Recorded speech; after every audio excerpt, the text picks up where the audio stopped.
দেশের শিক্ষা ব্যবস্থার মূল্যায়ন পদ্ধতি পরিবর্তন করতে চায় সরকার, জানিয়েছেন শিক্ষামন্ত্রী আনম এহসানুল হক মিলন। দুপুরে সচিবালয়ে এক সংবাদ সম্মেলনে তিনি বলেন, আগামীতে ক্লাস 1-এ নামমাত্র ভর্তি পরীক্ষা নেওয়া হবে। এ সময় প্রধানমন্ত্রীর শিক্ষা উপদেষ্টা ডক্টর মাহাদি আমিন জানান, শিক্ষার্থীদের মধ্যে নৈতিকতা ও সামাজিক মূল্যবোধ তৈরি করতে শিক্ষা কারিকুলামের পরিবর্তন আনতে চায় সরকার। এদিকে প্রাথমিক ও গণশিক্ষা প্রতিমন্ত্রী জানান, 20 লাখ শিক্ষার্থীর অংশগ্রহণে শেষ হওয়া গোল্ড কাপ টুর্নামেন্টের ফাইনাল অনুষ্ঠিত হবে আগামী 20 জুন।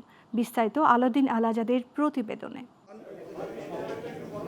বৃহস্পতিবার সচিবালয়ে এই সংবাদ সম্মেলনে কথা বলেন শিক্ষামন্ত্রী আনম এহসানুল হক মিলন, শিক্ষা প্রতিমন্ত্রী ববি হাজ্জাজ ও প্রধানমন্ত্রী শিক্ষা উপদেষ্টা ডক্টর মাহাদি আমিন।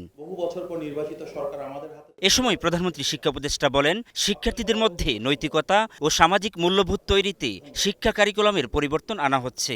এ লক্ষ্যে আগামী শিক্ষাবর্ষ থেকে 4র্থ শ্রেণীতে ক্রীড়া ও সংস্কৃতি নামে 2টি নতুন বিষয় এবং 6ষ্ঠ শ্রেণীর কার্যক্রমে আনন্দময় শিক্ষা ও কারিগরি বিষয় যুক্ত করা হবে। আমাদের পাঠ্যক্রমে প্রয়োজনীয় পরিবর্তন সংযোজন বিয়োজনগুলো নিয়ে আসছি এবং সহশিক্ষা কার্যক্রম তথা এক্সট্রা কারিকুলার অ্যাক্টিভিটিস, স্পোর্টস এবং কালচারকে সর্বোচ্চ প্রাধান্য দিচ্ছি। এ সময় প্রাথমিক ও গণশিক্ষা প্রতিমন্ত্রী বলেন, 20 লাখ শিক্ষার্থীর অংশগ্রহণে শেষ হওয়া গোল্ড কাপ টুর্নামেন্টের ফাইনাল হবে আগামী 20 জুন। আর বিজয়ী দলগুলোর জন্য ফিফা কিংবা আন্তর্জাতিক সংস্থার মাধ্যমে উন্নত প্রশিক্ষণের ব্যবস্থা করা হবে।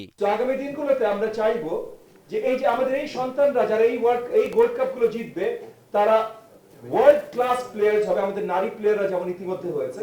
অন্যদিকে শিক্ষামন্ত্রী জানান, আগামীতে দেশের সব শিক্ষা বোর্ডে এসএসসি ও এইচএসসি পরীক্ষা হবে অভিন্ন প্রশ্নপত্রে, আর ক্লাস 1-এ নামমাত্র ভর্তি পরীক্ষা নেওয়া হবে। সারা বাংলাদেশে আমরা একক প্রশ্ন এবং পরীক্ষার ব্যবস্থা করেছি, দেখি কি হয়। এটা আপনারা জানেন, এক এক বোর্ডের সাথে এক এক বোর্ডের প্রতিযোগিতা থাকে। কোনো বোর্ড বলে একটু রিল্যাক্স প্রশ্ন করে, কোনো বোর্ড স্ট্রং প্রশ্ন করে। এক বাংলাদেশে পরীক্ষা দেবে এসএসসি এবং এইচএসসি, ভিন্ন প্রস্তুত হতে পারে না। দেশের শিক্ষা ব্যবস্থার মূল্যায়ন পদ্ধতি পরিবর্তন করতে চায় সরকার বলেও জানান তিনি। এই দিনটিতে আলাউদ্দিন আল আজাদ, গ্লোবাল টেলিভিশন, ঢাকা। ধন্যবাদ আপনার।